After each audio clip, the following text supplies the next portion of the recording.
friends, and how are you doing today? Thanks for connecting for today's video जिसमें हम करने जा रहे हैं एक क्यू कार्ड का सैम्पल आंसर। लेकिन इससे पहले कि मैं वो आपके साथ क्यू कार्ड शेयर करूं, I would love to thank you for making IELTS Speaking Booster the #1 IELTS speaking book, the electronic book, to get updated with the latest content of the IELTS exam for January-April 2022. We updated this book with the latest content prior to any other book, and the credit goes to you. If you haven't purchased IELTS Speaking Booster, what are you waiting for? You can get access to this electronic book in less than 30 seconds, and by the end of this video, I will show you how you can purchase Speaking Booster.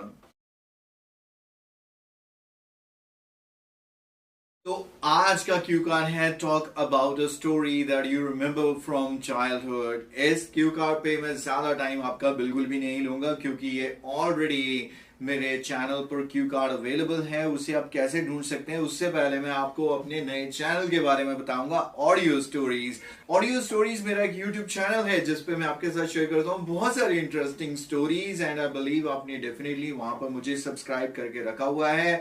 अभी नया channel है लेकिन आपकी support से ये काफी grow कर सकता है, और यहाँ पर आपको मिल सकती है हंड्रेड्स ऑफ स्टोरीज में भी जो आपने चाइल्डहुड में सुनी होगी या आज तक आपको सुननी पसंद है, चाहे वो अकबर बीरबल की है, मुल्ला नसरुद्दीन की है, या और बहुत सारी इंटरेस्टिंग स्टोरीज हैं। तो इस चैनल का लिंक आपको इसी वीडियो के डिस्क्रिप्शन में मिलेगा, और इसी वीडियो के एंड पे आपको कपल ऑफ इस चैनल के वीडियोस मिलेंगे जहां पर आप इंटरेस्टिंग स्टोरी सुन सकते हैं और अपना क्यू कार्ड बना सकते हैं। नहीं तो एज सेट के यूट्यूब पर ऑलरेडी मेरा स्टोरी क्यू कार्ड अवेलेबल है, and it is a story about union strength. बहुत इजीली डेवलप होता है कि कैसे आप बचपन में अपनी सिस्टर या ब्रदर के साथ लड़ते थे, कैसे आपकी दादी ने एक दिन आपको ये कहानी सुनाई, क्या इसका इम्पैक्ट आया, और आज तक ये कहानी आपकी मेमोरीज में है। और ये रहा इस वीडियो का link, and you can watch it right now. Thanks for watching and connecting. Bye bye for now.